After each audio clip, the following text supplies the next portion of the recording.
अस्सलाम वालेकुम दोस्तों, मैं हूं राना जैज़ेब और आप देख रहे हैं आज बर्ड्स के। आज का सवाल बहुत लोग पूछते हैं, बर्ड्स ब्रीडिंग के लिए बेस्ट एज क्या है, खास तौर पर बजीज और लव बर्ड के लिए।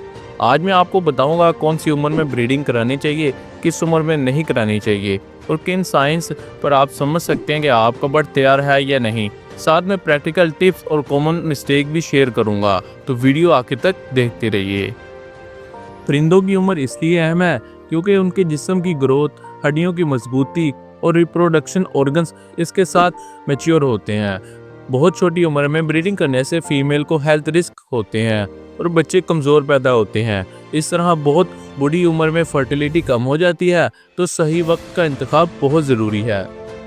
अब बात करते हैं बजीज की। आमतौर पर 1 साल के बाद बेहतरीन समझा जाता है।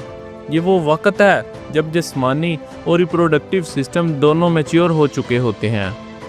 1 से लेकर 3 साल तक इस दौरान अक्सर हेल्थीस्ट और फर्टाइल रिजल्ट मोस्ट मिलते हैं। पाकिस्तान के अंदर तकरीबन 9 से 6 माह में ब्रीड करवाना बजीज से बेहतर समझा जाता है। मेरे नज़दीक फीमेल की हड्डियों और रिप्रोडक्टिव ऑर्गन्स अभी मुकम्मल नहीं बनते, जिससे एग बाइंडिंग या वीक चिक्स का खतरा बढ़ जाता है। हमें कैसे पता लग जाएगा कि हमारे जो बजीज हैं वो मैच्योर हो चुके हैं, यानी कि अडल्ट हो चुके हैं? आप देखेंगे कि जो मेल है उसकी जो नाक का कलर है वो ब्लू होना शुरू हो जाएगा। दोनों एक्टिव होना, खुद को प्रीन करना, एक दूसरों को खाना खिलाना, फीमेल नेस्टिंग बिहेवियर दिखा देगी, छोटे मवाद जमा कर देगी। बजीज के बाद बात आती है लव बर्ड की। अफ्रीकन लव बर्ड अक्सर एक्सपर्ट कहते हैं कि 1 साल से लेकर 1.5 साल तक के बाद कुछ लोग 10 से 9 माह पर भी ब्रीड करवाते हैं, मगर इसमें रिस्क होता है। तकरीबन 1.5 से 4 साल के दौरान अगर आप ब्रीड करवाते हैं तो ये पीरियड बेहतरीन है। 9 से 10 माह पर ब्रीडिंग कोशिश करते हैं, इनफर्टाइल एग्स आते हैं, सॉफ्ट शेल होते हैं, हेल्थ मेंटेन नहीं होती। 7 से 6 साल के बाद ब्रीडिंग कैपेबिलिटी कम हो जाती है, तो इसलिए कोशिश करें तकरीबन 1.5 से 4 साल के दरमियान ही इनका ब्रीडिंग पीरियड रखें। आपको कैसे पता होगा कि लव बर्ड जो से हैं वो मैच्योर हो चुके हैं? पेयर बॉन्डिंग वाज़ेह हो जाएगी, दोनों एक साथ ज़्यादा वक्त गुजारेंगे, ग़िज़ा बांटेंगे, फीमेल नेस्टिंग मटेरियल ले जाना शुरू कर देगी बॉक्स के अंदर। ये कुछ गलती हैं जो आम लोग करते हैं। अंडर एज ब्रीडिंग, जल्दी में नताइज चाहते हैं, ये सबसे बड़ी गलती है। सॉफ्ट शेल एग्स कैल्शियम जो है वो प्रोवाइड नहीं करते, सिर्फ और सिर्फ दाना प्रोवाइड करते हैं, न्यूट्रिशन का ख्याल बिल्कुल नहीं करते, जिसकी वजह से एग बाइंडिंग हो जाती है। एक्सेसिव हैंडलिंग ऑफ नेक्स, बार बार खोलने से फीमेल स्ट्रेस में होती है और एग्स डिस्केट कर सकती है। ओवर ब्रीडिंग, एक जोड़े को बार बार क्लच देने पर उसकी हेल्थ और फर्टिलिटी ख़राब हो जाने पर उकसाना, ये ख़ास मिसाइल है जिन पर आपने फ़ौरन ध्यान देना है। सबसे पहले नंबर पर है एग बाइंडिंग। फीमेल बॉक्स के अंदर जाएगी, जो जोली है अंडे देने की वो भी भूली हुई होगी, मगर अंडा नहीं होगा। दूसरे नंबर पे है सॉफ्ट शेल एग्स, यानी कि अंडा इतना कमज़ोर होगा कि उसके अंदर बच्चा बिल्कुल नहीं बनेगा, कैल्शियम डिफेंसी उसके अंदर बिल्कुल ही कम होगी। तीसरे नंबर पे है इनफर्टाइल एग्स, यानी कि अंडा ठीक भी होगा लेकिन उसके अंदर बच्चा नहीं बन रहा होगा। अगर मुसलसल इनफर्टाइल एग्स आ रहे हैं तो आप टेस्ट करवा सकते हैं या फिर पेयरिंग चेंज करके आप देख सकते हैं, और ये छोटे से काम आपने ज़रूर करने हैं। पहला क्लच अक्सर फेल होता है, घबराना नहीं है, अगला क्लच बेहतर होगा। रेस्ट बिटवीन क्लचेस, एक जोड़े को 1 साल में 2 से ज़्यादा क्लचेस ना दें।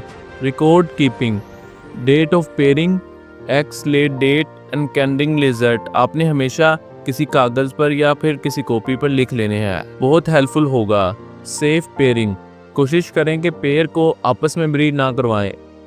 Avoid close inbreedings, genetics problem हो सकती हैं। सिर्फ ऑब्जर्व करना है, डिस्टर्ब नहीं करना। नेस्टिंग पीरियड में कम से कम मुदाखलत करें।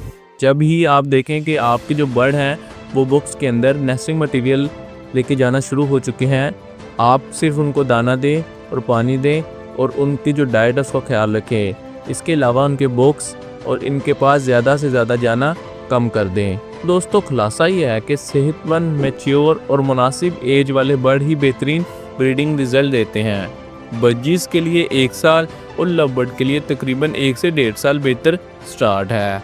प्रॉपर डाइट, प्रिपरेशन, आराम और पेशेंस आपको कामयाबी देगी। ये कुछ क्वेश्चन हैं जो आपकी तरफ से पूछे गए हैं। क्या 9 माह की बजी ब्रीड कर सकती है?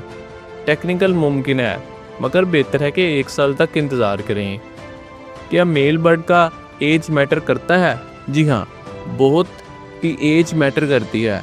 यंग मेल की क्वालिटी जो उनकी है वो कम हो सकती है, इसलिए आप कोशिश करें कि एज बराबर हो। क्या 5+ ईयर से जो बर्ड हैं वो ब्रीड कर सकते हैं? मुमकिन है, मगर फर्टिलिटी और हेल्थ रिस्क ज़्यादा बढ़ जाता है, तो कोशिश करें कि अवॉइड करें।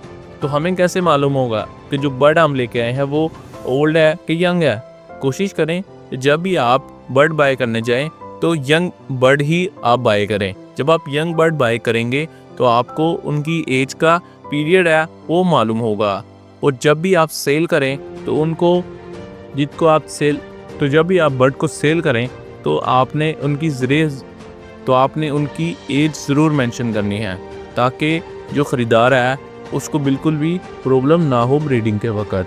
तो मैं उम्मीद करता हूँ कि आपको ये वीडियो मुफीद लगी होगी। अगर आपको ये वीडियो ज़रा सी भी मुफीद लगी है तो सब्सक्राइब करें, कमेंट्स में लिखें आपके परिंदे किस उम्र के हैं और आप ब्रीडिंग कब शुरू करवाना चाहते हैं। मैं आपके सवालात का जवाब दूंगा। और व्हाट्सएप ग्रुप को ज्वाइन करने के लिए आपने हमारा जो ग्रुप का लिंक है वो डिस्क्रिप्शन से देख लेना है। इसके अलावा फेसबुक पर भी आप हमें फॉलो कर सकते हैं। तो मिलते हैं एक नेक्स्ट वीडियो में, तब तक के लिए अल्लाह हाफिज़, नेगेबान।